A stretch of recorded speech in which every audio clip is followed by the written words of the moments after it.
ఎమ్మెల్యేగా తాను ప్రభుత్వ వేతనం తీసుకుంటానని క్లారిటీ ఇచ్చారు జనసేన చీఫ్ పవన్ కళ్యాణ్. తీసుకున్న ప్రతి రూపాయికి జవాబుదారీతనంగా వ్యవహరిస్తానన్నారు.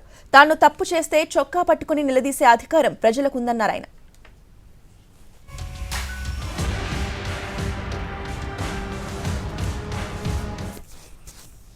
తీసుకున్నాను, సంపూర్ణ జీతం తీసుకుంటాను ఎమ్మెల్యేకి.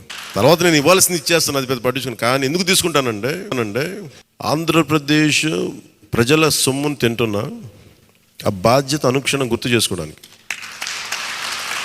ప్రతి రూపాయికి రేపు పొద్దున నన్ను ప్రజలు చొక్కా పట్టుకుని నిలదీయాలి, అందుకని తీసుకుంటున్నాను. నీకు డబ్బులు ఇచ్చావరా మా ట్యాక్స్ పెయిడ్ మనీతోటి, నువ్వు ఎందుకు పని చేయట్లేదు అని ప్రజలకు హక్కు ఉండాలట్టడానికి కోసం నేను డబ్బు తీసుకుంటాను.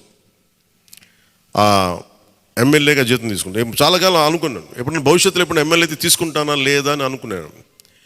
నాకు రూపాయి జీతం తీసుకుంటానని అలా కాకుండా నేను సంపూర్ణ జీతం తీసుకున్నాను. కానీ ఇవ్వడం కూడా దానికి కొన్ని వెయ్యింతలు ఇచ్చేస్తాను బయటికి, అది వేరే విషయం, అది కూడా చెప్తాను. కాకపోతే ఎందుకు జీతం అంటే మనం ఎందుకు తీసుకుంటాం అని నేను ఎందుకు చేస్తున్నాను అంటే, ఈ డబ్బు ప్రజల కష్టం నుంచి, రక్తం, చెమట, స్వేదం నుంచి వచ్చింది. అది ఆ డబ్బు ముట్టుకున్నప్పుడు నాకు బాధ్యత గుర్తు రావాలి. అందుకని నేను అది కూడా